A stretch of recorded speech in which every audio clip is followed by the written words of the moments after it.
Donc avec Justine, on s'est rencontrés à l'école de commerce cette année. Et en fait, dans notre école de commerce, on a le choix de réaliser des projets. Durant notre première année, on est obligé de mener un projet associatif.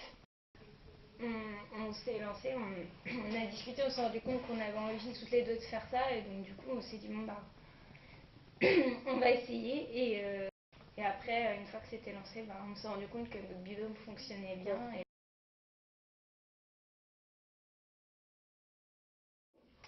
Et suite à ça, bah, on a dû tout préparer, c'est-à-dire rechercher les sponsors, trouver la 4L, la réparer, la faire toute belle.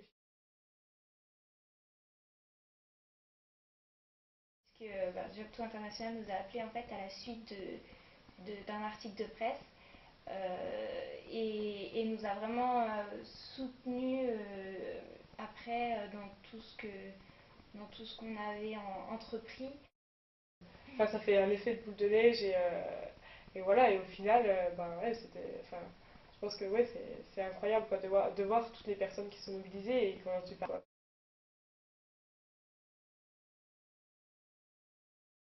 Enfin, c'est vrai qu'on fait ce projet et puis on le fait à deux, quoi, on se dit on est deux. Et au final, on se rend compte que tout le monde s'y intéresse, mais aussi en groupe. Parce que sachant qu'il y avait ouais, 1204 L, donc 2400 étudiants, c'est vrai que ça fait un grand groupe. Donc ce qui était positif pour ce raid, ça a déjà commencé avant le raid, en voyant toutes les personnes et les sponsors qui nous ont soutenus, comme Jobto International, parce que c'est vrai que enfin, ils ont agi comme un parrain, quoi. Au-delà des dons financiers, c'est vrai que ça représentait déjà une grosse somme, et en plus de ça, qui nous a permis de pouvoir payer les frais d'inscription à temps, etc. Mais ça a vraiment été soutien. Enfin, je sais que pour ma part, ça a été aussi vraiment tout le monde qui s'est mobilisé, mais vraiment je sais pas, mes grands-parents à mes parents, ma soeur, les amis de ma soeur, mes amis, mon copain, enfin tout le monde, quoi. Ça a vraiment été tout le monde et des personnes qu'on n'imaginait pas forcément. Ouais.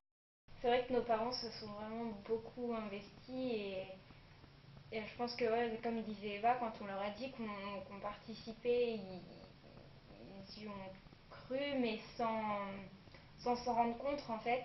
Et c'est vrai que, comme Eva, pour moi, le jour où on est parti, nos parents étaient vraiment très, très émus de nous voir avoir accompli tout ce qu'on avait fait, et vraiment être sur la ligne de départ. À partir du moment où l'aventure a été lancée, donc c'était assez flou en fait pendant tous les préparatifs. On préparait mais sans vraiment se rendre compte dans quoi on se lançait en fait. Et ça a vraiment été le 17 février au matin, quand on a vraiment pris la 4L chargée et qu'on est parti de l'école pour aller à Bordeaux. On a vraiment pris conscience dans quoi on se lançait. Rapidement on s'est mis dans les conditions, puisque on ne s'est pas douché après jusqu'au mardi suivant. Déjà, avant de partir, on a une idée, mais on est tellement dans la préparation du projet en fait enfin, le jour où on a dû partir, on n'a pas réalisé qu'on partait, quoi. Parce que déjà, c'est vrai que bon, on n'a pas eu le temps vraiment de se projeter. On était tellement dans la préparation voilà, qu'on a fait abstraction, on y a pensé, bien sûr, on s'est imaginé. Mais c'est vrai que ça change parce que bon, quand on le vit à tout point de vue, bon voilà, quand on nous dit on va amener des fournitures scolaires, c'est vrai que nous, ça nous plaisait d'en amener. Enfin, on a tout fait pour. Mais enfin, personnellement, je n'imaginais pas la situation à ce stade-là, quoi. Comme l'a dit Justine, enfin, c'est vrai que bon, qu'ils aient besoin d'affaires scolaires, etc. Mais quand on voit que ça reprend des besoins vitaux, c'est vrai que c'est vraiment très, très choquant.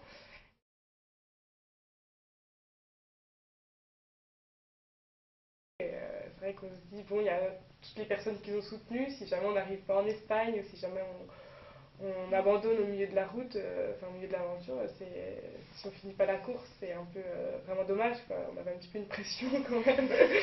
Donc on a eu 4 mois pour préparer le raid, parce que beaucoup de personnes s'inscrivent dès mars ou avril, et donc ont un an pour se préparer. Donc on a vraiment eu beaucoup de choses à faire en 4 mois.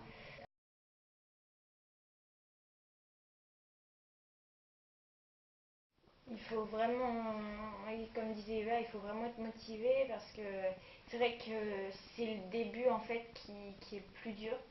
Je sais que nous au début on s'est dit qu'on n'aurait jamais de sponsor, qu'on trouverait jamais d'argent, qu'on pourrait jamais partir et au bout du compte à un moment c'est parti et après tout s'est enchaîné mais il faut vraiment jamais relâcher C'est vrai que nous, non, je pense que dès le début de la préparation, enfin, que ce soit déjà pendant les préparatifs, on était déjà bien organisés, on avait déjà un peu chacun notre rôle entre guillemets. On a toujours essayé de faire plus, et ouais, comme elle le disait, si jamais ben, on désespère, il faut continuer.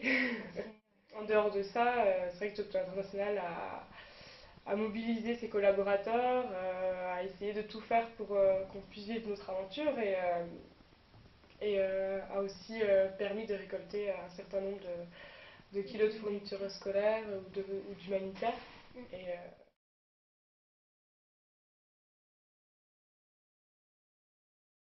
ça représentait quand même un gros chargement. On a pu ordonner à d'autres équipages qui les amènent, parce que certains avaient encore un petit peu de place dans leur voiture.